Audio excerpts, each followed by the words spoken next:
या बजेटकडे आणि सोमवारी जेव्हा बजेट येईल तेव्हा महाराष्ट्राच्या हिताचं काही असेल यामध्ये असं तुम्हाला वाटतं का? नाही, आता उद्योग क्षेत्रामध्ये 1.3 1.3%ने आपली अधोगती झाली आहे. सर्व्हिस सेक्टरमध्ये 0.5% आपली अधोगती झालेली आहे. आणि हे दोन सेक्टर असे आहेत, विशेषतः सर्व्हिस सेक्टर, की ज्याच्यामध्ये रोजगार प्रचंड मोठ्या प्रमाणात निर्माण होतो. त्यामध्ये अधोगती झाली हे फार शॉकिंग आहे.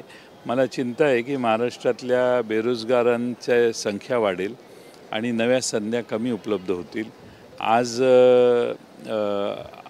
आर्टिफिशियल इंटेलिजन्सचा युग आहे, त्यामुळे एका बाजूने बेकारी वाढते आहे, दुसऱ्या बाजूने ट्रम्पने काही घोषणा केलेल्या आहेत टॅरिफच्या, त्याच्यामुळं अनेक संकटं भारतात आणि पर्यायानं महाराष्ट्रात उभे राहणार आहेत. या सगळ्याचा विचार केला तर संकटं वाढतील. आता दुसऱ्या बाजूने बेरोजगारी वाढते आहे, तशी महिलांची, ग्रामीण भागातल्या महिलांच्यामध्ये देखील बेरोजगारी प्रचंड आहे. त्या रिपोर्टमध्ये तसा उल्लेख आहे. आणि म्हणून या महाराष्ट्रातल्या या आर्थिक पाहणी अहवालामुळे मला असं दिसतं आहे की सरकारने मागच्या वर्षी खिशात नसताना 2 लाख कोटी रुपयापर्यंतचा खर्च जाहीर केलेला होता. विधानसभेत आणून मंजुरी घेऊन तेवढा पैसा त्यांनी खर्च केलेला दिसत नाही आकडे बघितले तर.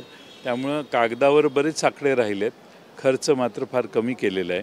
पण विधानसभेच्या आधी आणि लोकसभेच्या नंतर जी आश्वासनं दिली त्या आश्वासनातला काही टक्के भाग त्यांना खर्च करावाच लागेल. त्याचा पर्यायाने बजेटवर थोडासा परिणाम होईल. निवडणुकीच्या पूर्वी त्यांनी मोठमोठे आश्वासनं दिली होती, आम्ही 2100 रुपये देऊ. बरीच आश्वासनं दिलेली होती. 2100 रुपये देऊ राहू दे, 1500 देतानाही जरा अवघड परिस्थिती निर्माण होईल. म्हणून त्यांचा प्रयत्न आहे लाडक्या बहिणींची नावं जेवढी कमी करता येतील तेवढी कमी करायची. नक्कीच. पण एक सगळ्यात महत्त्वाचं म्हणजे अजितदादा कुठेतरी कमी पडतात या सगळ्यामध्ये असं म्हणावं का? आणि त्यांना काही सल्ला तुमच्याकडून? नाही, ते कमी पडण्याचा प्रश्न नाही आणि त्यांना सल्ला देण्याची, त्यांना कुठल्याही कोणाच्याही सल्ल्याची आवश्यकता नाही आहे. ते आता बजेट मांडतील त्यावेळी बोलू आपण त्याच्यावर. महिला अत्याचार सुरू आहेत आणि कुठेतरी सरकार कमी पडतं या सगळ्यांना पाहण्यासाठी आज विरोधकांनी सुद्धा आंदोलन केलं. अनेक महिला बेपत्ता आहेत महाराष्ट्रात, युवती बेपत्ता आहेत, प्रचंड महिलांच्यावर संकट आहे. आज महिलांच्यावरच्या अत्याचाराला दाद मागायला महिला पोलीस स्टेशनमध्ये गेली तरी काही तास त्यांचे कंप्लेंट्स लिहून घेतल्या जात नाहीत. ती जर एखाद्या पुढाऱ्याच्या विरोधी असेल, आमदाराच्या विरोधी असेल, मोठ्या नेत्याच्या विरोधी असेल तर तक्रार लगेच घेतली जात नाही. आणि त्याचा परिणाम हा होतो की फार मोठ्या प्रमाणात महिलांच्यावरचे अत्याचार आता वाढायला लागलेले. नामदेव ढसाळ यांच्याबाबत जे विधान काही दिवसांपूर्वी झालं होतं, त्यांच्या कुटुंबाने या सेन्सर बोर्डाची भेट घेतली. सेन्सर बोर्ड म्हणते दलित जे मागासवर्गीय ते चित्रपट कसे काय तयार करतात, अशा पद्धतीनं प्रश्न विचारले जात आहेत. देशामध्ये काय सुरू असा प्रश्न निर्माण होतो. वर्णभेद ज्यांच्या मनात आहे तेच असे प्रश्न विचारू शकतात. माझं तर मत आहे की ज्याने हे उद्गार काढले त्याला अरेस्ट केली पाहिजे, त्याला 6 महिने जेलमध्ये टाकलं पाहिजे.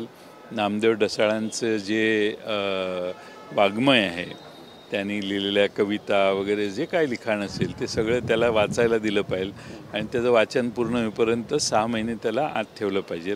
मग त्याला कळेल नामदेव ढसाळांचं या भारतात आणि महाराष्ट्रात दलित चळवळीत काय स्थान होतं. दलित साहित्यिकांचा हा अपमान आहे म्हणा.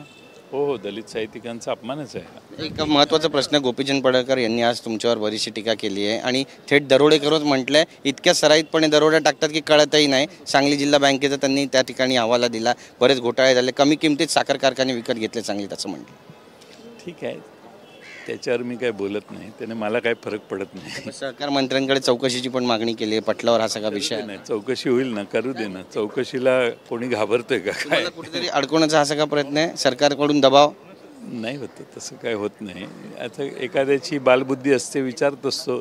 एखाद्याने भुंकायचंच ठरवलं असेल तर तो भुंकत राहिला तर त्याकडे बघितलंच पाहिजे असं नाही आहे. आपण आपल्या चालीनं चालायचं असतं. भुंकणारे असे अनेक असतात. धन्यवाद आमच्याशी बोलल्याबद्दल. कॅमेरा पर्सन मनीष विचारेसह गिरीश गायकवाड, TV9 मराठी, मुंबई.